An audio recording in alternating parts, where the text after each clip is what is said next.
but it doesn't make me any less good or meant to do what I'm supposed to do. So about that audition that you went to for Tom Segura's show, what was it? If you can talk about it. So I think I think I can, because he was on Joe Rogan a couple months ago talking about the show.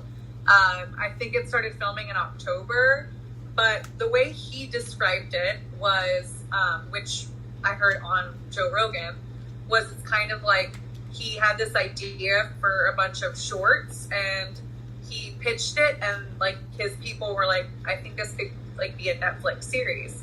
So it seems like it's kind of like a sketch comedy, but like he explains it as like a dark comedy, like a Black Mirror, but with a comedic twist, and it's like episodes that are different.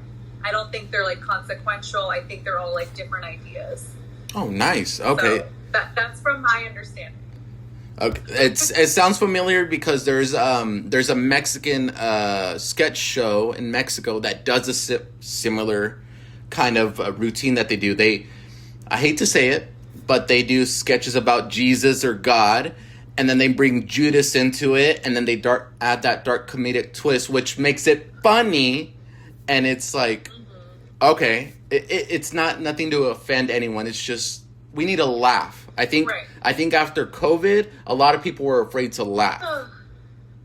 Yeah. I feel like you have some experience from that side. Yeah, we need to laugh. And I also, like, I'm a firm believer in not taking yourself so seriously, right? Like, I think my life, I like to consider a dramedy. It's been like a dark, dramatic comedy. So if you can't laugh at something, I think, in my perspective, you're taking it too seriously. Like, step out of it. Like, I can make humor out of terrible things that have happened to me. I would never try to make light of somebody else's life, especially if they're processing something. But it's part of my process just to like laugh about things, because life is life, and shit gets crazy. And if we can't laugh about it, then that sounds like a miserable existence. I agree. It's just been crazy what's been going on in these past 4 years, especially post-COVID. A lot of you see a lot of it. A lot of filmmakers afraid to do anything. I know. I feel like Joe Rogan was one of the few that was actually like, I don't give a fuck. I'm going to still do my show. You like what I say? Cool. If you don't, you don't.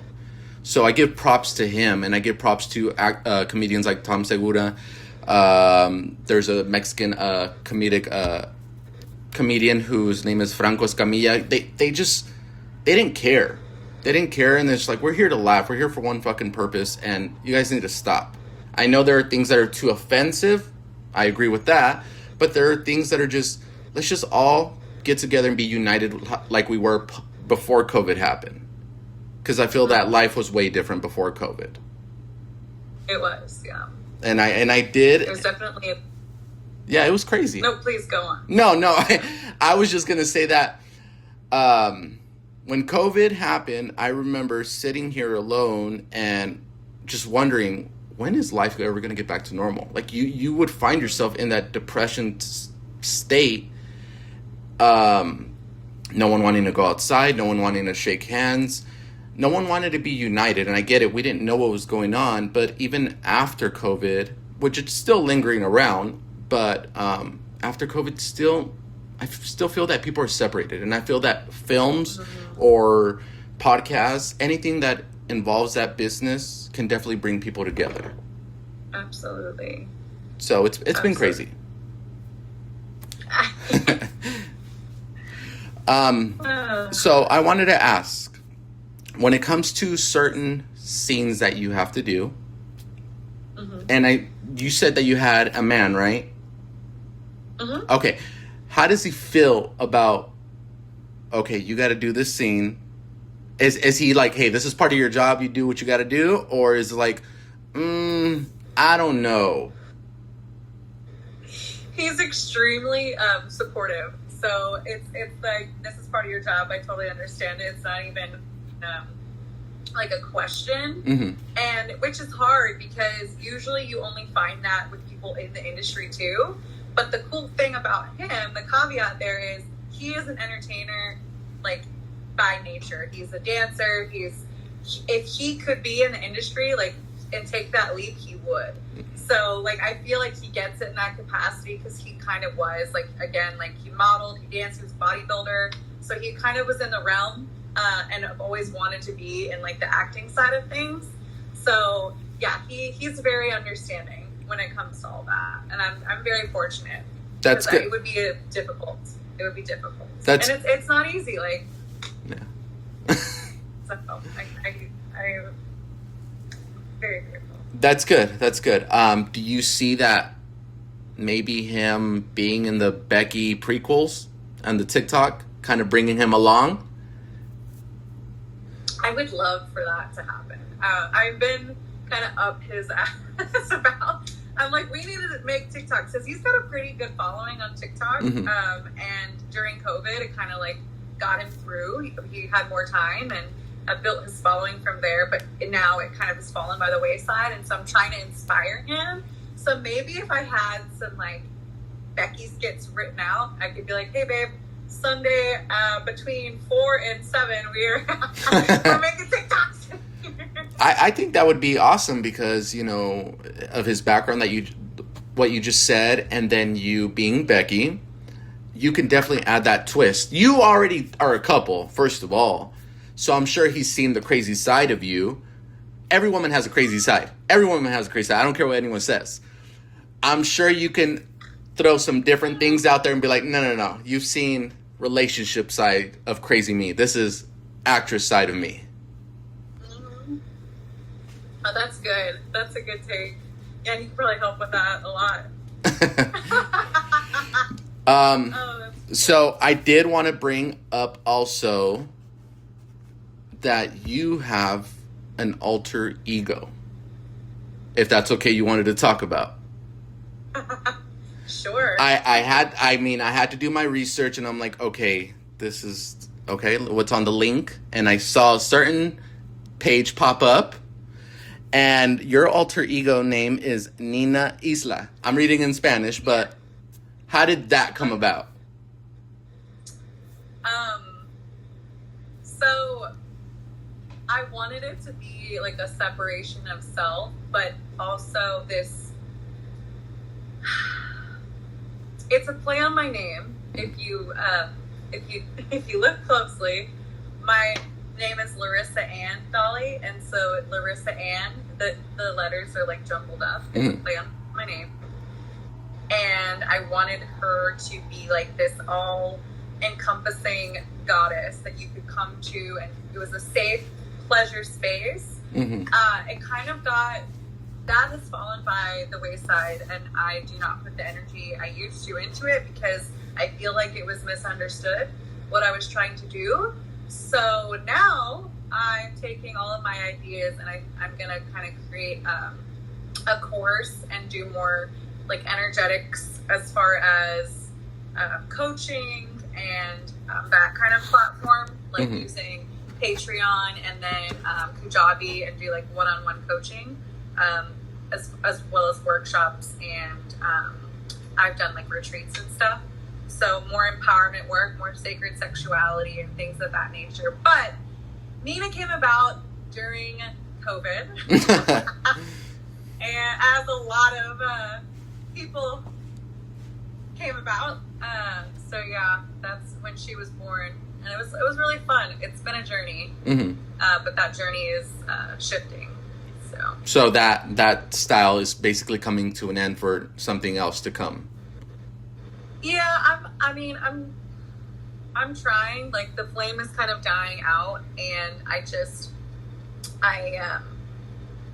again, like, I haven't really put my flavoring in a while, and I would like to kind of scratch and start over if I was to stay in that realm and do more like erotic art and like kind of make it like a cool magazine style, like very different, very artistic. And so, but right now it's great. I've got a lot of good content up there, but it's not fully 100% me. I think I've been afraid to get rid of it because it's been giving me income. So it's hard to like cut the cord of something that you have relied on in some form or fashion for 4 years at this point. But it's never been like my main source of income. So part of me like goes back and forth with, if I put everything into it, what could it be? But then it takes away from what I feel is like very important on my journey of like storytelling. And the way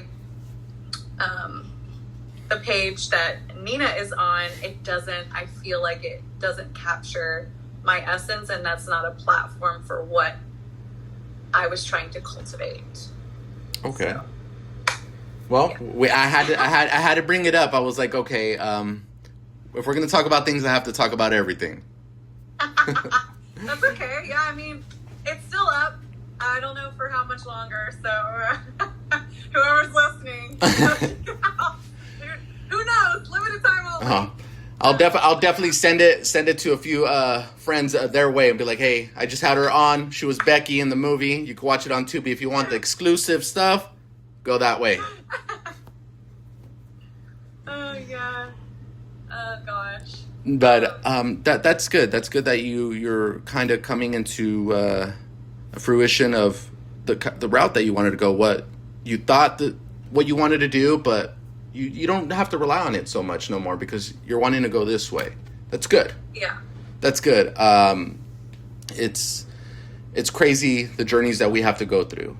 It's crazy what the paths that God has for us, and sometimes you just got to remember like it's always greener on the other side. It always is. And believe it or not, last year was a different story for me. I was in a state where I was really depressed. I was going through certain things, and I couldn't face my family because of the things that I was feeling at the time. That I just would come home. I didn't want to talk to anyone. I didn't want to be around anyone. And I didn't know what was going on in here. So one day I was at work and I separated myself from where anybody could see me.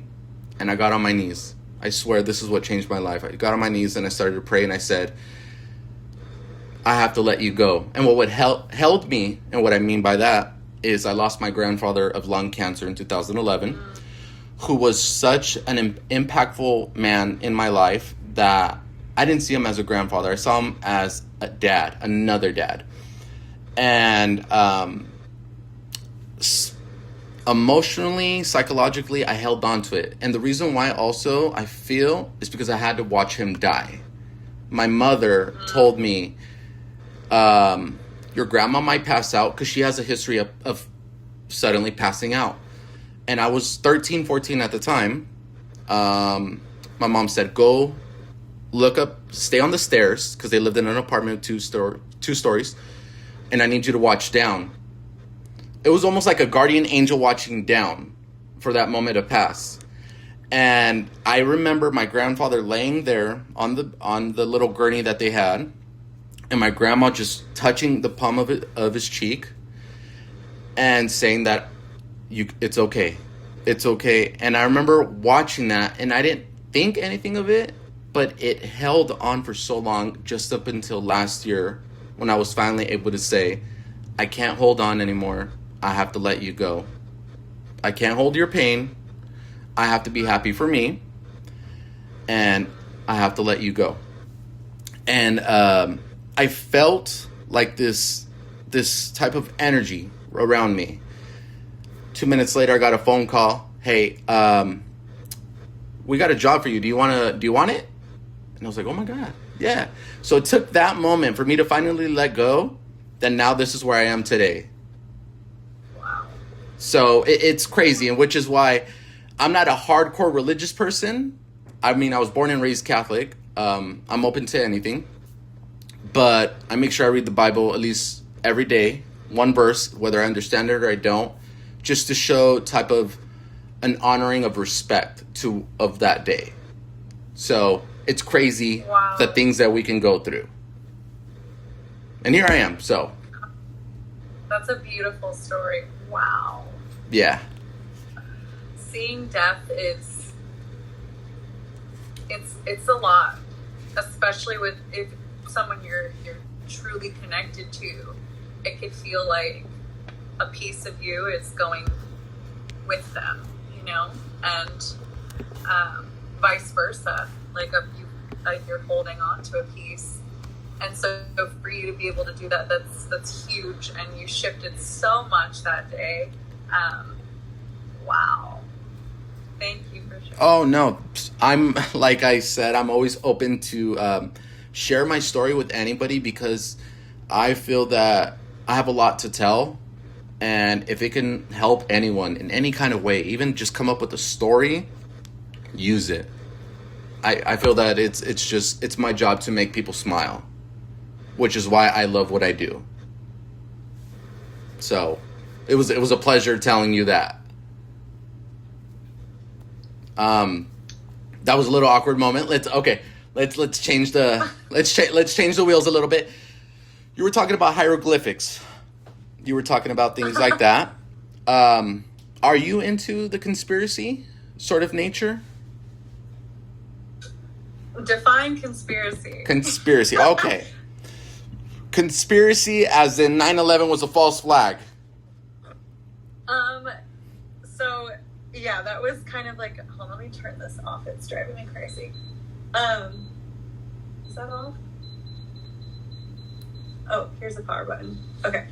I believe a lot of conspiracies are closer to the truth than the truth that we have been told. So when I hear the word conspiracy, it's more of like, what do you define that as? Because to me, after gathering a lot of information, it's more of like, oh, okay, we're not being told the whole truth. There are things that are hidden from us. So to answer, like, I don't know if 9/11 was an inside job or not, but the more I learn, the more I see it wasn't what we thought it was. So what a way to say yes but no.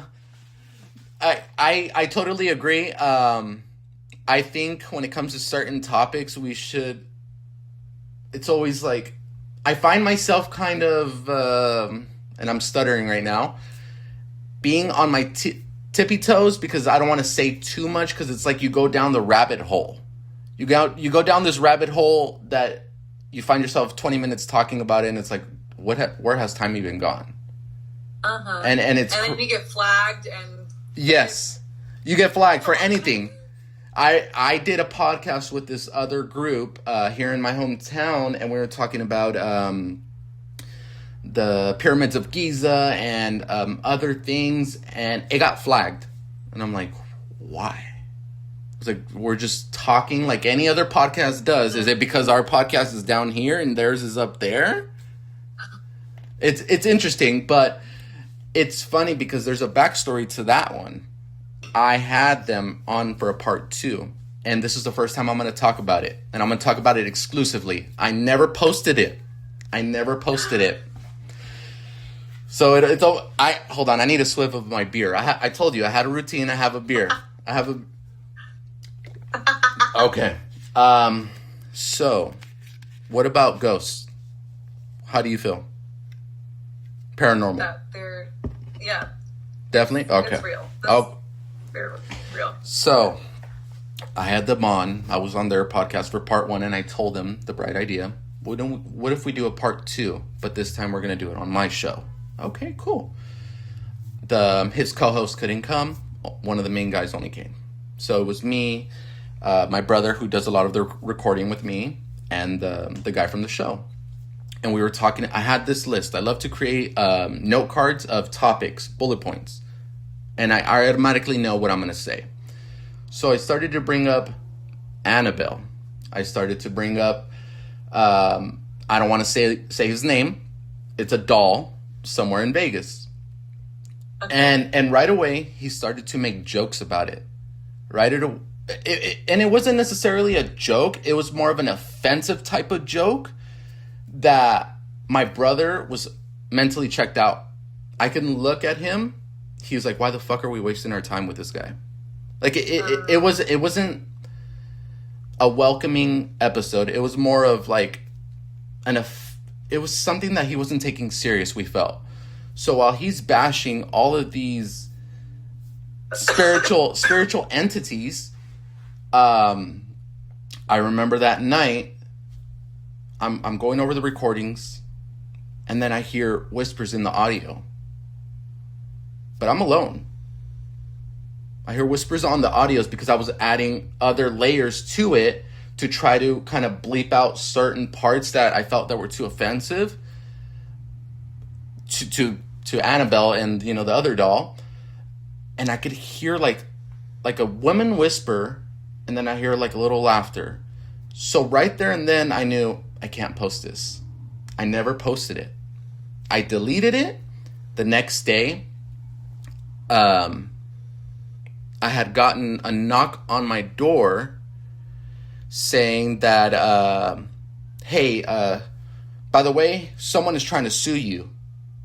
And I was like, what are you talking? And it just started to go from there. That I was like, never again will I ever go that far or allow someone to go that far on my platform. So Oh my God. there was Patty Negri, who I'm sure if you've seen Ghost Adventures, she was on my show, and she said, you got to always remember to ground yourself. You got to always remember to know your limits. And that day I didn't know my limits. I pushed the envelope too far, and I allowed this person to come in and disrespect them, that it came after me. So I had to learn the hard way, and it was crazy. I told my brother, and he's always egging me on, let's go here. And I'm like, okay. And the intention of what? Are we going to record to actually be professionals, or are we going to record to be fools, and then something's going to attack us? Anyway, it does. So that's why I've limited myself since then, where it's like, okay, I know my limits and I know what boundaries I will never cross again. Yeah. And this is the first time I'm talking about it to you. I've never talked about it. It's crazy. It is crazy. Wow. Have you ever had any paranormal experience? I believe so, but anytime I feel like an essence, I ask them to like leave, because I'm not like comfortable unless I'm in like a plant medicine space. I feel like it's different. Mm-hmm. But if I just feel any presences, I kind of get worried. I'm just like, hi, I see you, I respect you, but I'm not like, and I don't ever usually see, I feel. Mm-hmm. And I'm like, hey, I'm good. And because it's always like nighttime or I'm alone, and I'm like, nope, like not right now.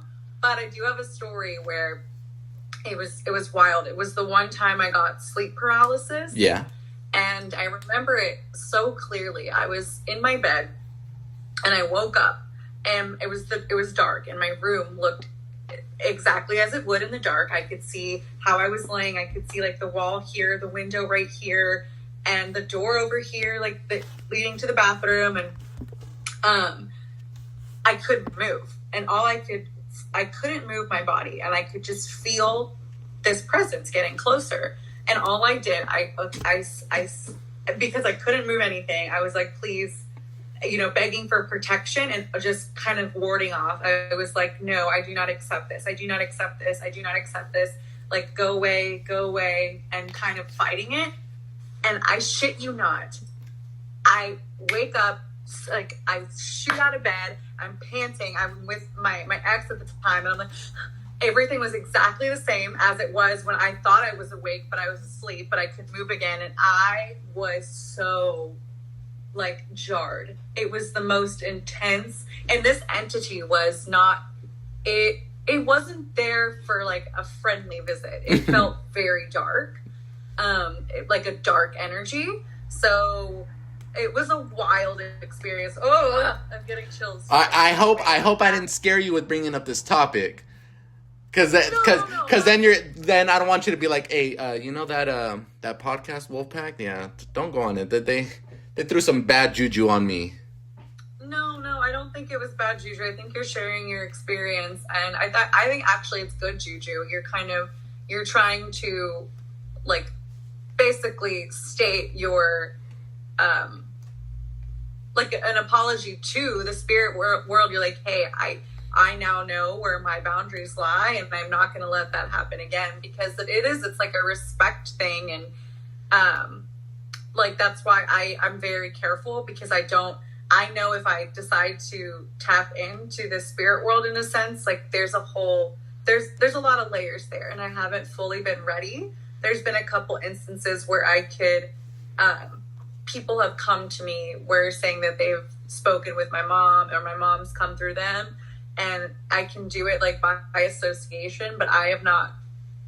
Oh, and I've a couple plant medicine journeys where other people have like kind of come through me.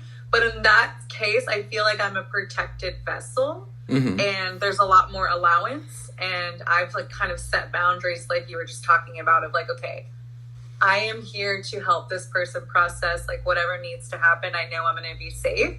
So it's a lot. It's a responsibility that comes with,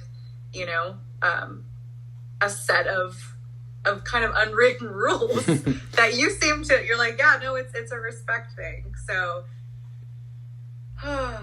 but not all energies are out to hurt us, nor are they all good. But I feel like most of the time it's a lot of misunderstanding.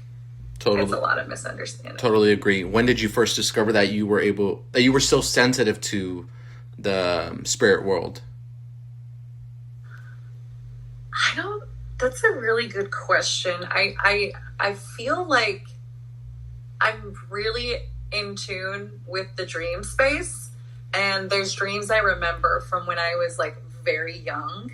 So I want to say around like 2, maybe 3 years old, like I'd start recalling dreams and experiences.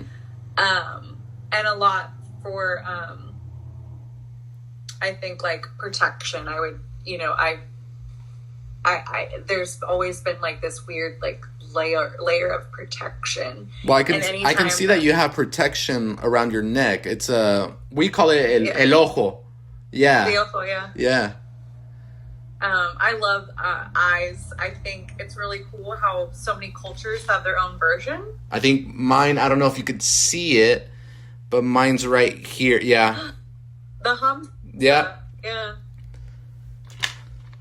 That's crazy. There's like the Hamsa, the Ojo, there's the Eye of Horus. There's like a lot of cultures that have their own version, and I think it's really fascinating. So I have eyes like all over, like that is the bird that just showed you. I have earrings. I have one tattooed on the back of my neck. So yeah, I'm a huge proponent of the eye and protection. So that's good. That's good. I feel that protection and knowing when you kind of feel uncomfortable. It's always like to set boundaries. Like, nope, you're not welcome. Please, you're not allowed to enter my body or anything. It's always good to set protection. And in my culture, I don't know about yours, whenever you move into a house, you cleanse the house. You never cleanse it with any furniture. Okay, so you could do an egg. You could do an egg, or you can do Patty, who was the white witch who was on my episode. She said, don't ever use sage. She said, because what you're doing is actually, sage is like a vacuum. So you're suctioning the bad juju or whatever's around. But what happens with the vacuum? You're also suctioning the good. So you never use sage. So after that, whenever I would cleanse my house or I would cleanse my mother's or whoever, you go counterclockwise and then you go clockwise. You remove the negativity and then you bring the positivity in. So it was good to know those little tricks from her because you just it gets an icky feeling. Sometimes you get the goosebumps.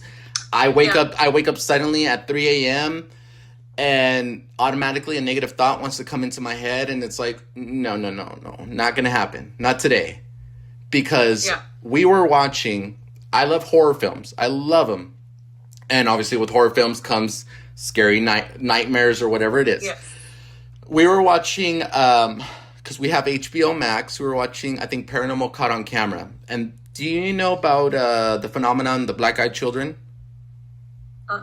Okay, so there are these type of kids who have their eyes are black, but they're like demons, and they come to you, whether you're at home or whether you're at a stoplight or something, and the only way they can come in your house or come into your car is if you give them permission. But if you tell them no, they won't come in, which is, I think it's crazy that why would they need permission if they're this spiritual entity? And I remember, it's always a consensual thing. Yeah. So I remember watching that, and I wake up at 3 a.m, and right away that thought came to my head. But what was weird, this is what makes it weird. I swear to you. I'm holding a cross. This is what makes it weird. I could feel the energy of that presence right outside my front door. I could feel that something was there, and it was more than one. And I just sat at the edge of my bed for about 2 minutes, and right away I thought to myself, fuck no. I prayed, and I have a cross of my grandfather. You can't really see because it's obviously weird. I have a cross of his name and everything. I kissed his cross and I said, I got God by my side. You ain't entering my house. Went to the bathroom and I went straight to bed. Wow. So, there are those moments where it's like, nope, not today. Not again. I don't want to creep you out.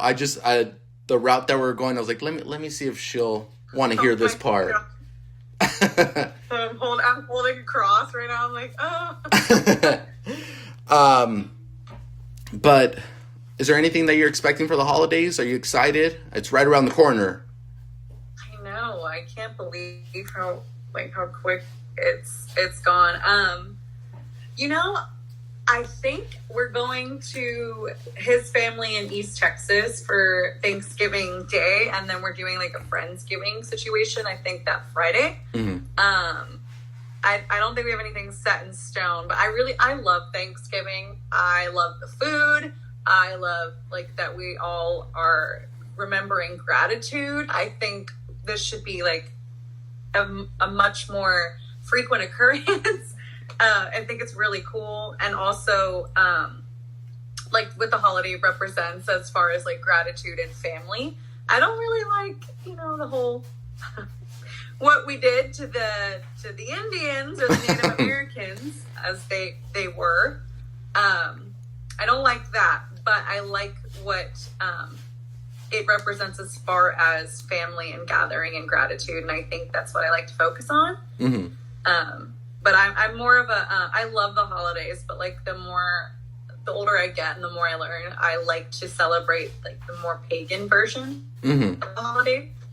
So, because it's going back to the earth and celebrating like our harvest, and each is very thematic for instance, for winter, it's more like reflection and you're the hibernation, you're kind of going within, and things are colder and there's not so much to do, and planning for reflecting on the year and then planning for the new year, but a lot of presence and stillness.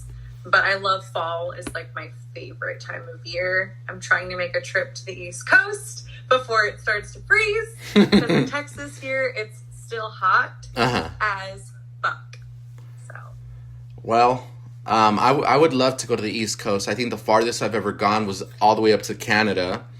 But driving. I didn't fly. We drove, which was worse. Wow. Why? Because what? Why was it worse? Because it was a trip fresh out of high school. You know, you're with your dad. The last thing you want to do is go on a trip. You know, I want to be home. I just graduated. And we just drove all the way up. But you know what? Reflecting now, me being 28 now, Yeah. it was one of the best moments ever. Oh. It was one of the best moments because you start to add little pieces together where it's like, damn, I'll always remember that. I'll always remember that time. There's an Adidas headquarters in Portland, and he got exclusive access to go in. And just the other day, I told him, Dad, because I started to kind of get in the groove of working out again and getting back in touch with myself, like I had explained it to you. I told him, I was like, Dad, I need new soccer shoes. I'm going to go buy them. But the shoes that you have bought me, they're done. He bought them 10 years ago for me. And I was like, and I told him, I was like, I'm not going to throw them away. I was like, I'm going to clean them up and I'm going to put them somewhere safe. He's like, why? Aww. And I'm like, cause you bought them for me. And I was like, and those were the first official legit what the professionals wear. I was like, you spent your hard-earned money to give me these expensive shoes. And I'm like, I'm not going to throw them away. They're going in somewhere safe. And he's like, all right, I'll see you next weekend. I can't go this Saturday because I'm going down to Paramount Studios. I'm going to go see some stuff over there. Ooh. So I'm excited for that. I'm going to go see some. That's super cool. Yeah. So that's what's been going on with me. I'm just taking it day by day and expanding myself and not allowing myself to need approval. Just let's just do this. Let's just get the ball rolling. Good. I know this is the life that I want. I'm 28, but it's never too late. Yep. And I love the business. I would do anything to be in the business. I love it. It's just amazing. And the fact that I can kind of let that shine when I'm with my patients and they're laying there. And I'm like, well, I can offer you a couple things when you come back. I can offer you some food. I can offer you something to drink. The only thing I can't offer you is some tequila. And then they start to laugh. They start to laugh. And when I know I got that laughter, I was like, okay, I got them. So I knew if I can do that face to face, I can do that at a film. I can do that on a project. So I'm allowing myself just to open up so much more and not be this hard shell that my father was. Because my dad, I know I talk about my dad a lot to you and obviously to the listeners, my mother as well. I think they played it safe. And I think that's what a lot of people do. They play it safe. And my mother could have been this amazing, I don't know what else she wanted to do, but she played it safe by being a nurse. And my father played it safe by working in construction. I understand he had kids, but he could have been an amazing singer. My dad has this beautiful voice. It is a voice that you hear it and it's just like, okay, why are you not out there? Why are you over here? What are you doing? Yeah, why are you here? And then he looks at me and he's like, well, you got a good voice. Why don't you sing? And I'm like, Dad, because I'm not a singer. I sing to sing with you. I was like, my passion is dancing. I love to dance. And I love to be behind the camera. I was like, that was you.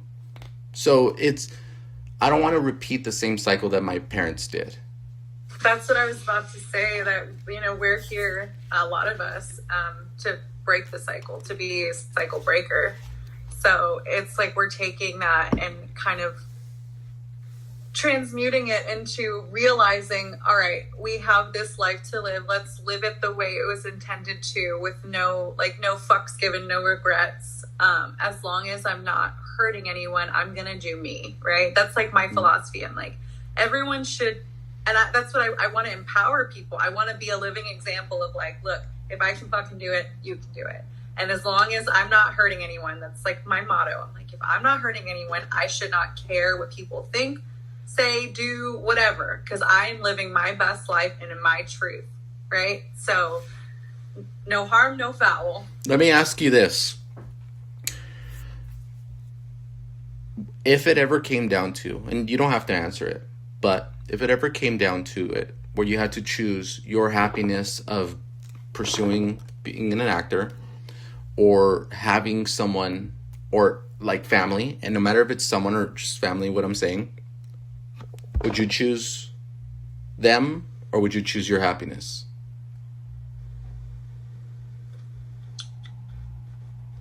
I think before in life, you would have heard me say I would have chose them. But I'm at a stage in my life where I am choosing myself and I'm choosing my happiness, no matter what that looks like. But also realizing I can have both. Like I can have love and success, family and fame, or you can have both things. It can be the happy ending, but I think that comes with choosing yourself, right?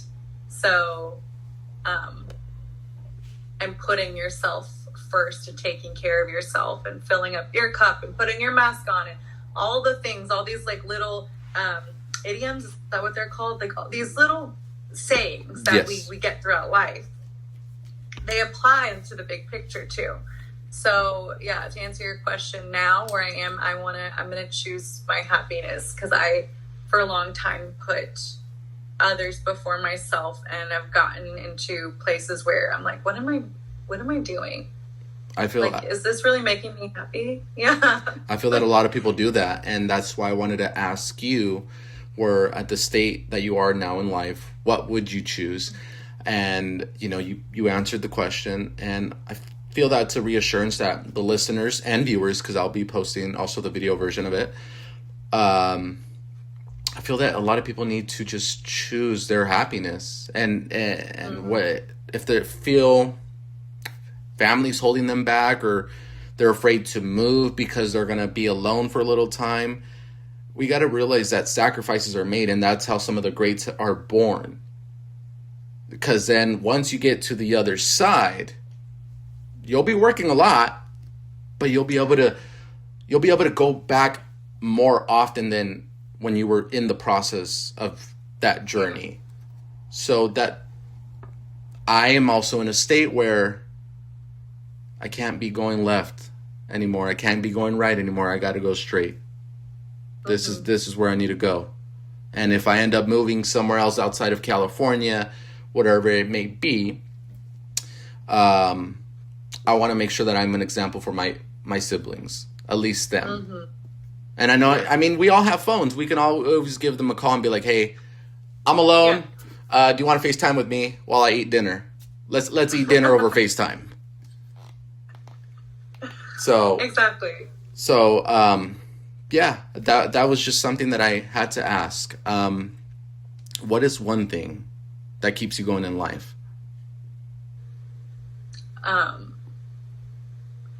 It's funny that you say that. There's a multiple things, but what just came up was when you were talking about siblings. I want to be a role model for my siblings as well. That it really makes me feel so good when I think about having success and being able to share it with not only them, but like anyone struggling, or being able to disperse wealth or give somebody an opportunity. Like that shit gets me going. Being able to like be the bridge of like, hey, here's this connection. Like, let's make this happen together. That is like my purpose in life, is to help people empower themselves and enrich themselves. So like giving people the tools to do that, because I've done it myself, that's what lights me up. It's basically the same role that people should always have. You always extend your hand to the little guy, no matter who the person is. You always extend that hand, because you never know when that person may end up just being this connection that can help you bridge to the route that you need to go. Right. You always show that love and that support. And back to my job, it makes me feel good when someone gives me a hug and I'm like, no. And I feel like I don't deserve it. I'm like, no, I'm doing this because it's my job, and I love what I do. They're like, no, you made us feel safe. And it's like, yes, but I'm doing it because I care. But it's like, no, thank you. That's huge. Yeah, it's like making someone feel safe is huge.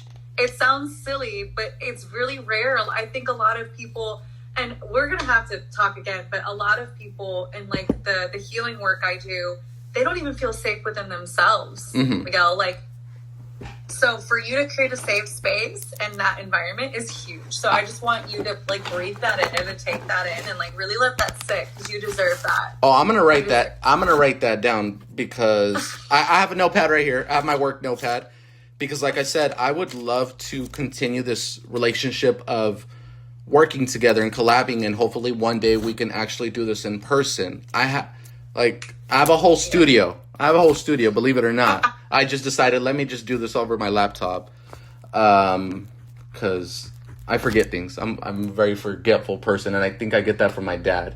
Because I ask him some things, and he's like, "What are you talking about?" But then I ask my mom, she'll be like, "Do you remember when you were in trouble?"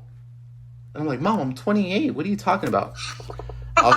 She'll still be like, "I'll still fuck you up."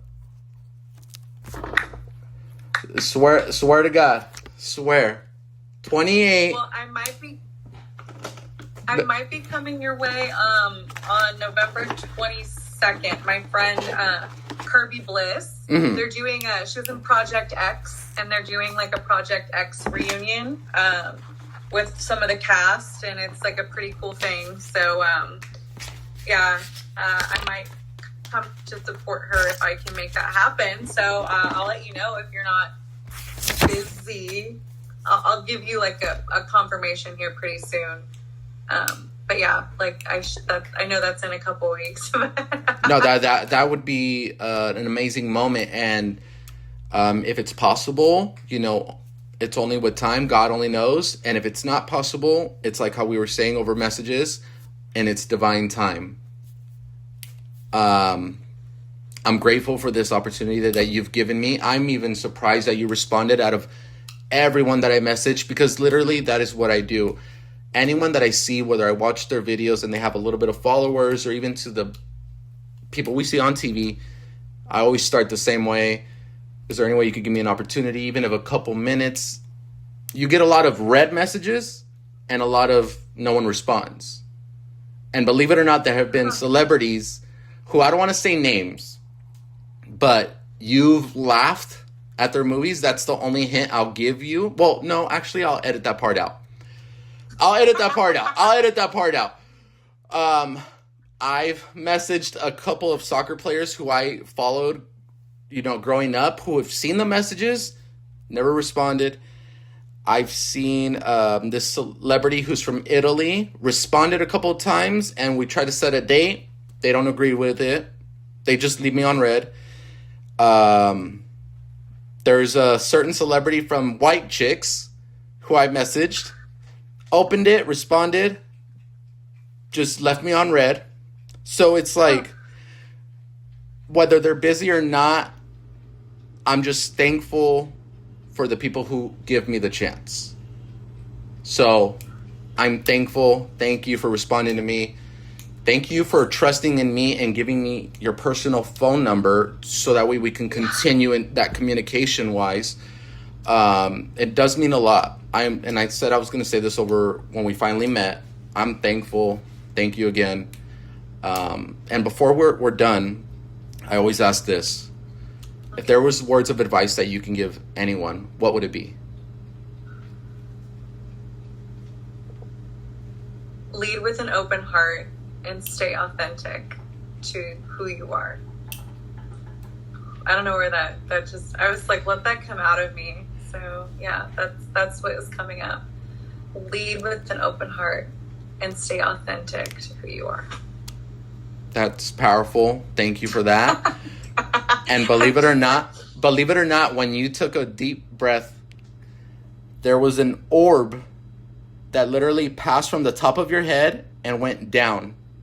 I was able to capture it on camera. When I go through the editing process, I'm going to see if I captured it. I swear, when you took a deep breath, it started from the top of your head and it made its way down. I'm gonna cry. Oh,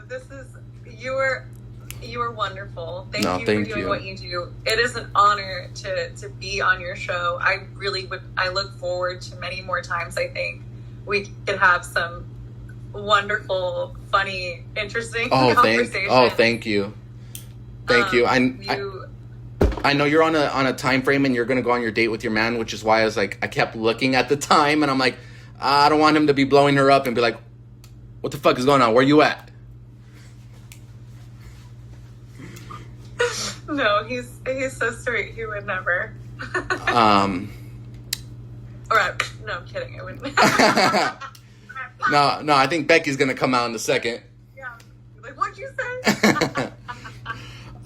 Do we have any secret projects that are coming out soon that you could tease before we end it?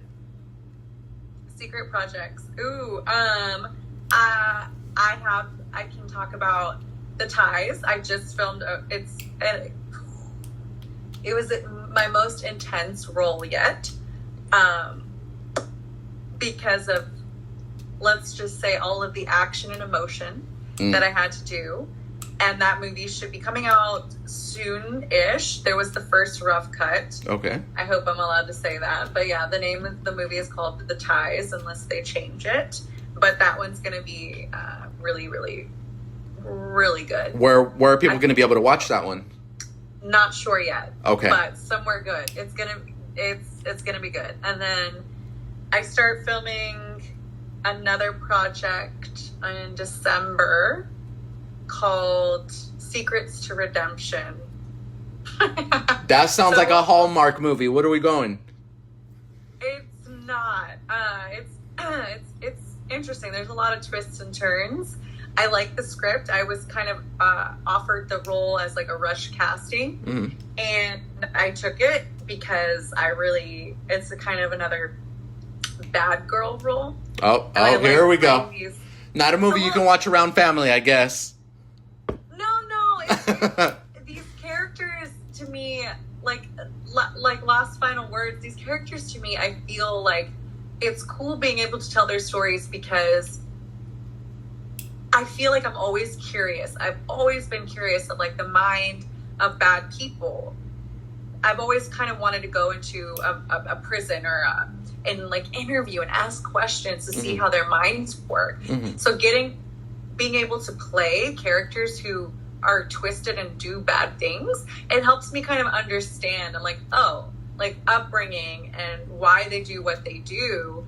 And it just gives me another layer of compassion for humanity. So that's why it's exciting, because I'm like, I can bring layers to this person that maybe somebody else wouldn't see because they're like, this is a piece of shit. It's like, no, this is just a girl who had shitty cards dealt and decided to go this way instead of this way. So anyways, well, I digress. No, you're good. Like I told my dad, I told him, mark my words, the day that I finally get my opportunity, I'm going to be a bad guy.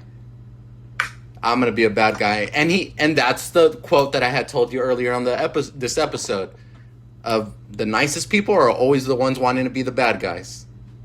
and it's just something that I love my family. I have this warm heart.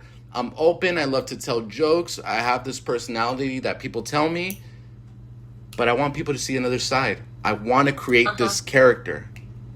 And I want people to hate me. But in a film, I want to be that type of anti-person that when they meet me, they're going to be like, what's going on here? I want you to love to hate. Like it's exactly, oh my gosh, Miguel, like and Becky, that's exactly what I did. I was like, I want to portray to the audience, part of the time, I want them to be like, maybe it's not her fault. Like, I want them to be like, you know what, girl? He deserves it, or whatever. But then I want you to be like, you're a fucking crazy bitch. But I want you to tussle with that. Like, why do I love you, but I hate you? Like, this is wrong. I want that. And the way you said that, I was like, I want people to, like, they can't get enough. They're like, they hate to love me and love to hate me, or whatever. So, well, we're on the same boat, because when I seen that movie, I was like, okay, what would I do? Obviously, I wouldn't entertain it. But then it was like, okay, she's crazy. And then as it started to go, and it's like, oh, okay, she's super crazy. there's no. I don't know what I would do. I'd probably move. I would most likely move. I was like, I wouldn't want to be around that. You're like, baby, pack the shit. I was like, she's saying that she'll take care of me. I don't know. I ain't trying to.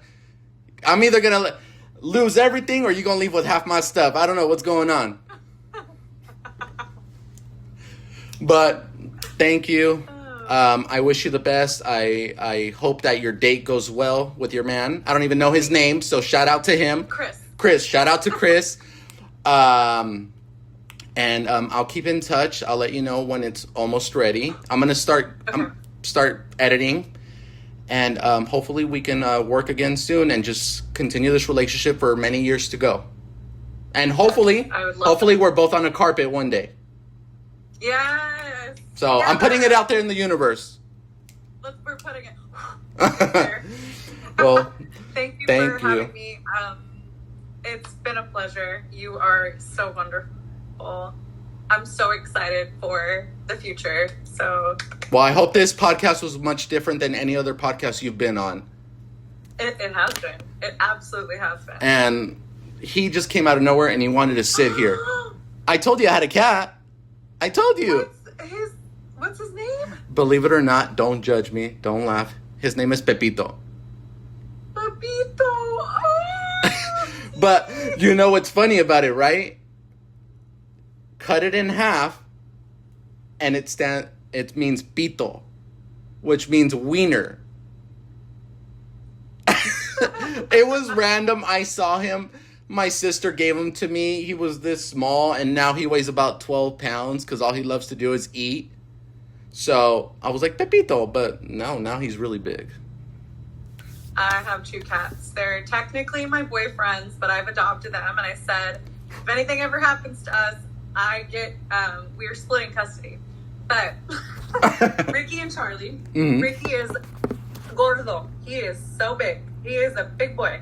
And when people see Charlie, who's an orange tabby, they're like, oh, that's a big cat. And then Ricky comes walking out like an alley cat, and he's part Mancoon. They're like, holy crap. I love my furry friends. So I'm so glad I got to meet Pepito. Well, the fat one is somewhere running around too, because that's a tabby cat.